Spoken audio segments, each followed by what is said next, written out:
മണത്തക്കൊട്ടാര സീരിയലിൻ്റെ ലേറ്റസ്റ്റ് എപ്പിസോഡിൻ്റെ റിവ്യൂയിലേക്ക് എല്ലാവർക്കും സ്വാഗതം. അങ്ങനെ വിശന്നു വലഞ്ഞ ദിയമോള് അടുക്കളയിലേക്ക് ചെന്ന് ബാക്കിയുണ്ടായിരുന്ന ചപ്പാത്തിയും കറിയും കൂടി അവിടെ കഴിച്ചുകൊണ്ട് നിൽക്കുമായിരിക്കും. ഈ സമയം സാഗറിൻ്റെ അമ്മ ഉറക്കത്തിൽ ദാഹിച്ചിട്ട് എണീക്കുകയാണ്. അപ്പോഴാണ് ദിയമോള് താഴെ കാണുന്നില്ലെന്ന് അവർ മനസ്സിലാക്കുന്നത്. ചേട്ടാ, ഈ കൊച്ചത് ഇവിടെ പോയി എന്നും പറഞ്ഞ് അവർ വെള്ളം കുടിക്കാനായിട്ട് അടുക്കളയിലേക്ക് വരുവാണ്. അപ്പോഴാണ് അവിടെ ഭക്ഷണം കഴിച്ചുകൊണ്ടിരിക്കുന്ന ദിയെ കാണുന്നത്. അത് കാണുന്നതും അവർ ദിയമോളോട് ദേഷ്യപ്പെടുക.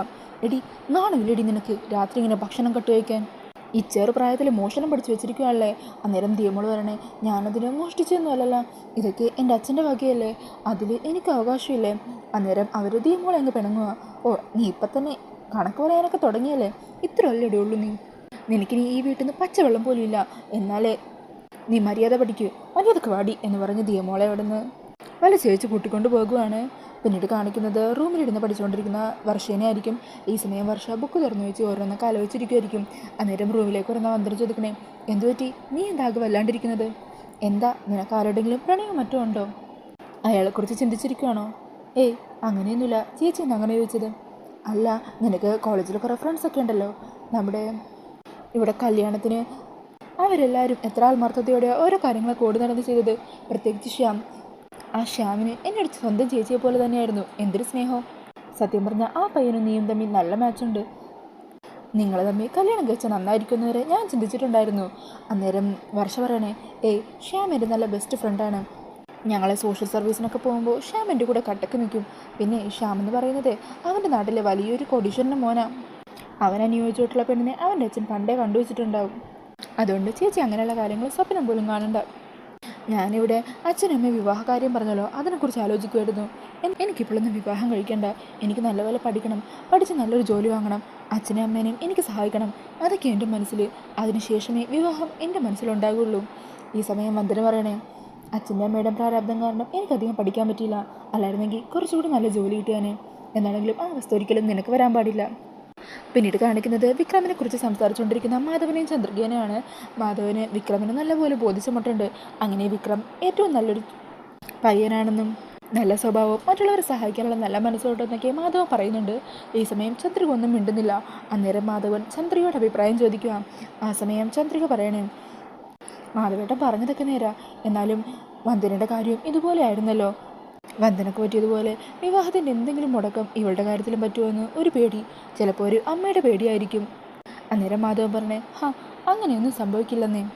ദിവസവും എത്ര പേരെ സഹായിക്കുന്ന ആളാ വിക്രം. അദ്ദേഹത്തിന് ഒന്നും വരില്ല. മാത്രമല്ല, നാളെ പ്രകാശനും മനോജും വിക്രത്തിനെ കുറിച്ച് അന്വേഷിക്കാൻ പോകുന്നുണ്ടല്ലോ. അവരുടെ അന്വേഷണ റിപ്പോർട്ട് കൂടി വരട്ടെ, എന്നിട്ട് നോക്കാം. പിന്നീട് കാണിക്കുന്നത് ഉറങ്ങിക്കിടക്കുന്ന വന്ദനേനെയാണ്. ഈ സമയം ദിയമോള് വന്ദനാമി എന്ന് വിളിക്കുന്നത് കേട്ട് ഞെട്ടി ഉണരുവാണ് കേട്ടോ വന്ദന. അങ്ങനെ വർഷ ചോദിക്കുക, എന്താ ചേച്ചി? ദിയമോൾ എന്നെ വിളിച്ച് കരയുന്നത് ഞാൻ കേട്ടു.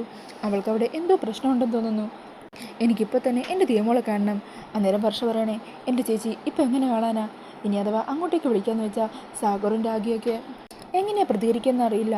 രാത്രിയിൽ വിളിച്ച് അവരുടെ ഉറക്കം കളഞ്ഞതിന് അവരാ ദേഷ്യം ദിയമോളോട് തീർക്കും. അതുകൊണ്ട് ചേച്ചി സമാധാനമായിട്ട് കിടക്കും. ദിയമോൾക്ക് അവിടെ ഒരു കുറവുമില്ല. അവിടെ അവരെല്ലാവരും അവളെ നല്ലപോലെ നോക്കിക്കോളും. ചേച്ചി വിഷമിക്കാതിരിക്കുക എന്ന് പറഞ്ഞ് സമാധാനിപ്പിച്ച് വന്ദനയ്ക്ക് എടുത്തുവാണ്. പിന്നീട് കാണിക്കുന്നത് ദിയമോള് സാഗറും രാഗി ഉറങ്ങിക്കിടക്കുമ്പോൾ അവരുടെ റൂമിലേക്ക് പമ്മിയെ ചെല്ലുവാണ്. എന്നിട്ട് സാഗറിൻ്റെ ഫോൺ എടുത്ത് അതിൽ നിന്നും വന്ദനയുടെ ഫോണിലേക്ക് ഒരു വോയിസ് മെസ്സേജ് അയക്കുക. വന്ദനാമ്മേ, എന്നെ ഇവിടുന്ന് എങ്ങനെയെങ്കിലും രക്ഷിക്കണം. ഇവരെന്നെ ഉപദ്രവിക്കുവാണ്, എന്നെ ഇവർ കൊന്നുകളയും, ഇവരെനിക്ക് ഭക്ഷണം പോലും തരുന്നില്ല എന്നൊക്കെ പറഞ്ഞ് അവരവിടെ കുഞ്ഞിനോട് ചെയ്ത എല്ലാ കാര്യങ്ങളും ദിയമോള് വോയിസ് മെസ്സേജിൽ ഇങ്ങനെ അയക്കുവാണ്. അങ്ങനെ ഫോണിലെ മെസ്സേജ് വന്നത് ഉറക്കമില്ലാതെ കിടന്ന വന്ദന ശ്രദ്ധിക്കുവാണ് കേട്ടോ. അങ്ങനെ ഫോണെടുത്ത് ആ മെസ്സേജ് കേൾക്കുവാണ്. ദിയമോള് പറയുന്നതൊക്കെ കേട്ട് സങ്കടത്തോടെ പൊട്ടിക്കരയുവാണ് കേട്ടോ വന്ദന. അന്നേരം വന്ദനയുടെ കരച്ചിലൊക്കെ കേട്ട് വർഷയും എണീക്കുവാണ്. വർഷ കാര്യം അന്വേഷിക്കുക. ഈ സമയം വന്ദന കാര്യങ്ങളെല്ലാം പറയുക. ദിയമോള് എനിക്ക് മെസ്സേജ് അയച്ചു, എനിക്കിപ്പം തന്നെ എൻ്റെ ദിയമോളെ കാണണം. അവളെ അവിടെ സാഗരരാഗി കൂടി കഷ്ടപ്പെടുത്തുവാണ്. ഞാനിപ്പോൾ തന്നെ അവളെ ഇങ്ങോട്ടേക്ക് കൂട്ടിക്കൊണ്ടുവരാൻ പോകുവാണ്. മരിക്കുന്നതിന് മുമ്പ് രാജീവ് സാറിനും ശ്രീവിദ്യ മാമിനും ഞാൻ കൊടുത്ത വാക്കാ, അതെനിക്ക് പാലിക്കണം. എനിക്കിപ്പോൾ തന്നെ പോകണം എന്നൊക്കെ പറഞ്ഞ് വന്ദന വാശി പിടിക്കുവാണ്. അന്നേരം വർഷ പറയണേ, ചേച്ചി സമാധാനത്തോടിരിക്കുക. ചിലപ്പോൾ ഇത് സാഗറിൻ്റെ ട്രാപ്പാണെങ്കിലോ, സാഗർ തന്നെ ഭീഷണിപ്പെടുത്തി ദിയമോളെ കൊണ്ടിങ്ങനെ പറയിച്ചതാണെങ്കിലോ ചേച്ചിയെ കൊടുക്കാനായിട്ട്. ചേച്ചി എങ്ങനെയും ദിയമോളെ അവിടെ നിന്ന് കൊണ്ടുപോകാൻ ശ്രമിക്കുമെന്ന് അവർക്കറിയാം. അതുകൊണ്ട് ചേച്ചിയുടെ ജീവൻ തന്നെ അപകടപ്പെടുത്താനാണ് അവരുടെ പ്ലാനെങ്കിലും. അതുകൊണ്ട് ചേച്ചി ഒന്ന് സമാധാനത്തോടിരിക്കും. ഈ സമയം വന്ദന പറയുന്നുണ്ട്, ശരിയാ, സാഗർ അങ്ങനെയൊക്കെ ചെയ്യും. പക്ഷെ ദിയമോൾ മിടുക്കിയാണ്. ചിലപ്പോൾ അവൾ സാഗറിലാകി ഉറങ്ങിക്കിടന്ന സമയം ആ സാഗറിൻ്റെ ഫോൺ എടുത്തിട്ട് പറഞ്ഞതാണെങ്കിലോ ദിയമോൾക്ക് ഫോണിൻ്റെ എല്ലാ കാര്യങ്ങളും അറിയാം. അന്നേരം വർഷ പറയണേ, എന്താണെങ്കിലും നേരെ ഒന്ന് വെളിക്കെട്ട് ചേച്ചി, അല്ലാതെ നമുക്കിപ്പോൾ ഒന്നും ചെയ്യാൻ പറ്റില്ല. ചേച്ചി ഒന്ന് സമാധാനപ്പെട്, ഞാൻ പറയുന്നൊന്ന് കേൾക്ക്. അങ്ങനെ പറഞ്ഞ് സമാധാനിപ്പിച്ച് വന്ദനെ അവിടെ ഇരുത്തുവാണ് കേട്ടോ വർഷ. പിന്നീട് ദിയമോള് ആ ഫോണിൽ നിന്നും വന്ദനക്ക് അയച്ച മെസ്സേജ് ഡിലീറ്റ് ചെയ്യാൻ തുടങ്ങുമായിരിക്കും. പെട്ടെന്ന് സാഗർ എണീക്കുവാണ്. ഇത് കാണുന്നതും ദിയ ഫോൺ അവിടെ വെച്ച് കട്ടിലിൻ്റെ ഇപ്പോൾ ഒളിച്ചിരിക്കുവാണ് കേട്ടോ. പിന്നീട് സാഗർ അപ്പം തന്നെ കട്ടിലിൽ വന്ന് കിടക്കുന്നുണ്ട്. അന്നേരം ദിയ പതിയെ ഇറങ്ങി ഫോണിൽ നിന്നും അയച്ച മെസ്സേജൊക്കെ ഡിലീറ്റ് ചെയ്തിട്ട് റൂമിന് പുറത്തേക്ക് പോകുവാണ്. പിന്നീട് കാണിക്കുന്നത് അടുത്ത ദിവസം രാവിലെ തന്നെ വിക്രമിൻ്റെ ഓഫീസിൻ്റെ ഫ്രണ്ടിലുള്ള ചായക്കടയിൽ വന്നിരിക്കുന്ന പ്രകാശിനെയാണ്. അന്നേരം അവിടെയുള്ള ചായക്കടക്കാരനോട് വിക്രമിൻ്റെ കമ്പനിയെക്കുറിച്ചൊക്കെ അന്വേഷിക്കുന്നുണ്ട്. വിക്രമിൻ്റെ സ്വഭാവത്തെക്കുറിച്ചൊക്കെ അന്വേഷിക്കുകയാണ്. അയാളാണെങ്കിൽ വിക്രമിനെ അങ്ങ് പുകഴ്ത്തി അങ്ങ് പറയുവാണ് കേട്ടോ. അതൊക്കെ കേട്ട് വിക്രമിൻ്റെ സ്വഭാവമൊക്കെ കൊള്ളാം, ഇനി പ്രൊഫഷണലും കൂടി എങ്ങനെയാണെന്ന് അറിയണം. ഇതേ സമയം മനോജ് വിക്രമിൻ്റെ കമ്പനീൻ്റെ ഉള്ളിലേക്ക് എത്തുവാണ്. അങ്ങനെ അവിടെയുള്ള സ്റ്റാഫിനോട് വിക്രമിനെ ഒന്ന് കാണണം എന്ന് പറയുന്നുണ്ട് കേട്ടോ. അന്നേരം ആ സ്റ്റാഫ് അപ്പോയിൻമെൻറ്റ് വേണമെന്നൊക്കെ പറയുന്നുണ്ട്. അന്നേരം മനോജ് പറഞ്ഞേ, ഇതേ കോടികളുടെ ഒരു ഡീലിങ്സാണ്, അപ്പോയിൻമെൻറ്റ് എടുക്കാനൊന്നും സമയമില്ല. നിങ്ങൾ വിക്രം സാറിനോടൊന്ന് പറ, ഈ ഡീല് മിസ്സായി കഴിഞ്ഞാൽ കോടികളുടെ നഷ്ടമായിരിക്കും വരാനിരിക്കുന്നത്. അതറിഞ്ഞാൽ വിക്രം സാർ നിങ്ങളെ ശരിയാക്കും. അന്നേരം ആ സ്റ്റാഫ് മനോജിനോട് അവിടെ ഇരിക്കാൻ പറയുവാണ്. എന്നിട്ട് വിക്രമിൻ്റെ അരികിലേക്ക് പോകുവാണ് കേട്ടോ ആ സ്റ്റാഫ്. എന്നിട്ട് ആ പെൺകുട്ടി വിക്രമിനോട് വന്നിട്ട് പറയണേ, സാറിനെ കാണാൻ ഒരാൾ വന്നിട്ടുണ്ട്, കണ്ടിട്ട് വർഷയുടെ ബ്രദറാണെന്നാണ് തോന്നുന്നത്. അന്നേരം വിക്രം CCTV നോക്കുക. ആ, ഇത് അയാൾ തന്നെയാണ്. എന്താ പറഞ്ഞത്? സാറിനെ കാണണമെന്ന് പറഞ്ഞത്. ഓ, അനിയത്തിക്ക് വേണ്ടി ഞാനൊരു വിവാഹാലോചന വെച്ചിട്ടുണ്ടല്ലോ. അപ്പോൾ സഹോദരൻ അന്വേഷിക്കാൻ ഇറങ്ങിയതായിരിക്കും.